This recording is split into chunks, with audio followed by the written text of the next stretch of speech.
हम ये कह सकते हैं कि पृथ्वी का जो इलेक्ट्रोमैग्नेटिक वेव जो होता है वो बहुत ज़्यादा स्ट्रॉन्ग होता है। इसीलिए जब हम रात को सोते हैं तो हमारे मन की सारी जो विचारधारा होती है, जो नेगेटिव एनर्जी होती है वो लगभग रिलीज़ हो चुकी होती है। और उस पावरफुल एनर्जी, वो सिर्फ़ पावरफुल एनर्जी नहीं होती, उस एनर्जी के कुछ हिस्से होते हैं, जैसे कि मैनिफेस्टेशन, ठीक है, इंटेग्रिटी। उस एनर्जी के अंदर एक बहुत ज़्यादा ऐसी एनर्जी भी होती है जो इस एनर्जी को एक्शन के द्वारा, कर्मों के द्वारा रियलिटी में जो उसकी बुद्धि होती है, एक तरह से बहुत ही रिलैक्स मोड में आ जाती है। और उस रिलैक्स मोड के दौरान, उस रिलैक्सेशन के दौरान जो मन की जो एनर्जी होती है, जिसको हम विचार कहते हैं, थॉट्स कहते हैं, बहुत ही इंटीग्रेटेड सोर्स होता है, जो ह्यूमन बॉडी के लिए बहुत अच्छा माना जाता है। और हमें बार-बार ये भी जोर दिया जाता है या बताया जाता है कि शाम का जो समय होता है, अंधेरे का जो समय होता है, वो सोने का होता है। और सोते समय आज का जो सवाल है, वो सवाल है ब्रह्म मुहूर्त से संबंधित। लोगों को बहुत कन्फ्यूजन है, लोग बहुत उलझन में हैं कि ब्रह्म मुहूर्त के लिए क्यों बार-बार जोर दिया जाता है, ब्रह्म मुहूर्त के लिए क्यों ये कहा जाता है कि ब्रह्म मुहूर्त में उठकर अपने दिन की शुरुआत करनी चाहिए, ब्रह्म मुहूर्त के दौरान योगा करना चाहिए, मेडिटेशन करना चाहिए और ब्रह्म मुहूर्त का सही समय क्या है? समय को लेके तो खैर आपको काफ़ी चीज़ें यूट्यूब पे या इंटरनेट पे मिल जाएँगी, लेकिन 2 या 3 पॉइंट या ऐसी कुछ बातें मैं आपको आज बताऊँगा, जिससे आपको क्लियर हो जाएगा कि ब्रह्म मुहूर्त में क्यों इतना जोर दिया जाता है सुबह उठकर योगा करने के लिए, ध्यान करने के लिए और अपने दिन की शुरुआत करने के लिए। पहली चीज़, ये साइंटिफिकली प्रूव हो चुका है कि हमारी पृथ्वी के चारों ओर एक इलेक्ट्रोमैग्नेटिक वेव्स हैं, इलेक्ट्रोमैग्नेटिक एनर्जी की एक फील्ड है जो पृथ्वी को चारों तरफ से घेर के रखती है, चारों तरफ से पृथ्वी को एक तरह से बचा के रखती है, जो सौर मंडल से या ब्रह्मांड से दूसरी जो एनर्जी आती है उनसे। तो सूर्य जब पृथ्वी में अपने प्रकाश की रोशनी डालने वाला होता है, मतलब पृथ्वी के उस हिस्से में जहां अभी अंधेरा है और सुबह होने वाली है, तो होता क्या है कि उस दौरान एनर्जी का एक बहुत ही प्योर और बहुत ही इंटीग्रेटेड सोर्स होता है, जो ह्यूमन बॉडी के लिए बहुत अच्छा माना जाता है। और हमें बार-बार ये भी जोर दिया जाता है या बताया जाता है कि शाम का जो समय होता है, अंधेरे का जो समय होता है, वो सोने का होता है। और सोते समय जब इंसान सारा दिन अपनी दैनिक प्रॉब्लम से या अपने जीवन जीवन की सारी परेशानियों से जूझ के, काम-धंधे से लौट के, परिवार से बात करके, खाना खा के जब शाम को सोता है, तो उसका जो शरीर होता है, उसकी जो मन होता है, जो उसकी बुद्धि होती है, एक तरह से बहुत ही रिलैक्स मोड में आ जाती है। और उस रिलैक्स मोड के दौरान, उस रिलैक्सेशन के दौरान जो मन की जो एनर्जी होती है, जिसको हम विचार कहते हैं, थॉट्स कहते हैं, जिसे हम एक तरह से लॉ ऑफ वाइब्रेशन का हिस्सा भी कहते हैं, तो ये जो एनर्जी होती है धीरे-धीरे रिलीज़ होने लगती है। तो ये जो लॉ ऑफ वाइब्रेशन के जो जो एनर्जी के जो स्रोत होते हैं, ये धीरे-धीरे रिलीज़ होने लगते हैं और जब ये रिलीज़ होते हैं, तो ये ब्रह्मांड में वापस जाते हैं। और मैं ये नहीं बताना चाहूँगा क्योंकि सबको पता होगा लगभग, क्योंकि एनर्जी इस ब्रह्मांड में क्रिएट हो चुकी है, ना ही नई एनर्जी को क्रिएट किया जा सकता है और ना ही कभी ऊर्जा को डिस्ट्रॉय किया जा सकता है। ये साइंटिफिकली प्रूवन है और बहुत सारी थ्योरीज इस बात को प्रूव भी करती हैं कि energy can not be recreated because energy is already there in the universe. तो अब एक जो एनर्जी जिसके बारे में हम बात करने की कोशिश कर रहे हैं, जो ब्रह्म मुहूर्त के दौरान बहुत ज़्यादा सक्रिय होती है, बहुत ज़्यादा एक्टिव होती है, वो होती है आपकी लॉ ऑफ वाइब्रेशन। और जहाँ-जहाँ पे सूर्य की रोशनी पड़ने वाली होती है, उससे करीब 1 सवा घंटा पहले हम ये कह सकते हैं कि पृथ्वी का जो इलेक्ट्रोमैग्नेटिक वेव जो होता है, वो बहुत ज़्यादा स्ट्रॉन्ग होता है। इसीलिए जब हम रात को सोते हैं, तो हमारे मन की सारी जो विचारधारा होती है, जो नेगेटिव एनर्जी होती है, वो लगभग रिलीज़ हो चुकी होती है। बहुत सारे लोग योगा करते हैं, मेडिटेशन करते हैं तो उनको रिलैक्स होना आता है। लेकिन काफ़ी लोग जो तनाव में सोते हैं, जिनको नींद नहीं आती, जो ड्रिंक करके भी सोते हैं, तो लगभग उनकी भी जो एनर्जी होती है वो मानसिक तौर पे या फिर जो मेंटल एनर्जी होती है वो कहीं न कहीं एग्ज़ॉस्ट हो चुकी होती है। अच्छा, सुबह का जो समय होता है, तो ये जो एनर्जी होती है ये हमारे उठने से करीब डेढ़ 2 घंटे पहले वापस हमारे शरीर में आती है।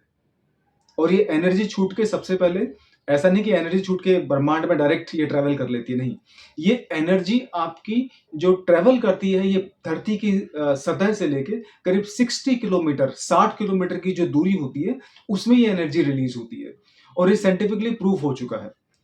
तो इसको हम एस्ट्रल प्लेन भी कह सकते हैं।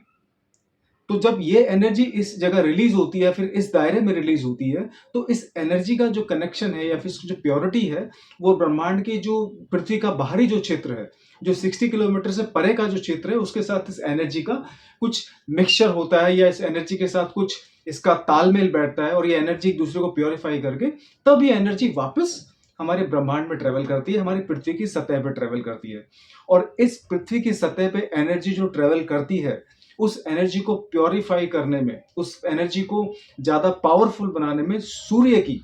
जो पहली जो किरण होती है, जो पड़ने वाली पहली किरण वो नहीं जो सूर्य की सतह से निकली है, ठीक है, पहली वो किरण या फिर वो शुरुआती किरणें जो सूर्य उदय होने से पहले उस हिस्से में, पृथ्वी के उस हिस्से में जो हिस्सा होता है, उस हिस्से में अपनी रोशनी डालने से पहले ये एनर्जी बहुत ज्यादा पावरफुल होती है। इसलिए ब्रह्म मुहूर्त बहुत ही ज्यादा पावरफुल माना जाता है। और ब्रह्म मुहूर्त के एक दो फायदे ये भी हैं कि ब्रह्म मुहूर्त के समय जो व्यक्ति उठता है, उसकी मानसिक शक्ति, उसकी मेंटल एनर्जी बहुत ज्यादा पावरफुल होती है। और उस पावरफुल एनर्जी, वो सिर्फ पावरफुल एनर्जी नहीं होती, उस एनर्जी के कुछ हिस्से होते हैं, जैसे कि मैनिफेस्टेशन, ठीक है, इंटेग्रिटी। उस एनर्जी के अंदर एक बहुत ज्यादा ऐसी एनर्जी भी होती है जो इस एनर्जी को एक्शन के द्वारा, कर्मों के द्वारा रियलिटी में कन्वर्ट करने की ताकत भी रखती है। इसलिए सुबह के दौरान, ब्रह्म मुहूर्त के दौरान जितने भी लोग उठते हैं अपनी इच्छाओं पे काम करने के लिए, या फिर अपने सपनों को पूरा करने के लिए, या फिर अपनी कल्पनाओं को उड़ान देने के लिए और उसको वास्तविकता में कन्वर्ट करने के लिए, तो सुबह उठ के जो एनर्जी हासिल की जाती है ब्रह्म मुहूर्त के दौरान, उस एनर्जी में अपने आप को मैनिफेस्ट करने के लिए जो ताकत चाहिए होती है, अपने आप को वास्तविकता में या रियलिटी में कन्वर्ट करने के लिए जो शक्ति चाहिए होती है, वो उस एनर्जी में होती है। इसीलिए सदियों से, हजारों सालों से ये कहा गया है कि ब्रह्म मुहूर्त में उठना चाहिए। और ब्रह्म मुहूर्त कोई ऐसा एक फिक्स मुहूर्त नहीं है कि वो पृथ्वी पे और हिंदुस्तान में ही होगा, नहीं। ब्रह्म मुहूर्त कोई भी ऐसा मुहूर्त एक हो सकता है जो किसी भी संसार के किसी भी हिस्से में जो सूर्य की रोशनी शुरुआती पड़ती है, उससे 1 या सवा घंटे पहले का। वैसे तो 90 मिनट का समय माना जाता है, लेकिन 90 मिनट से लेके 100 मिनट या 120 मिनट के पहले का जो समय होता है सूर्य की रोशनी पड़ने से पहले, उसको ब्रह्म मुहूर्त कहा जाता है। अभी कुछ दिन पहले मैं किसी आचार्य की वीडियो देख रहा था, किसी यूट्यूबर की, तो उन्होंने कहा था कि ब्रह्म मुहूर्त मतलब कौन से समय का, क्योंकि उन्होंने फिर लखनऊ शहर का नाम दिया कि वो लखनऊ शहर जो है वो हिंदुस्तान के बीचों बीच माना जाता है। तो ये जो लॉजिक है ये बिल्कुल वाहियात है, बिल्कुल बेकार है। आप आध्यात्मिक चीजों को लॉजिक के साथ कभी-कभी नहीं जोड़ सकते। अगर कोई व्यक्ति लॉस एंजेलिस में, अमेरिका में या सऊदी अरब में भी उठ रहा है, तो सूर्य उदय से 90 मिनट पहले की जो किरणें होती हैं शुरुआती, वो बहुत ज़्यादा पावरफुल होती हैं, बहुत ज़्यादा इंटेंस होती हैं और बहुत ज़्यादा उसके अंदर अपने आप को मैनिफेस्ट करने की एनर्जी होती है।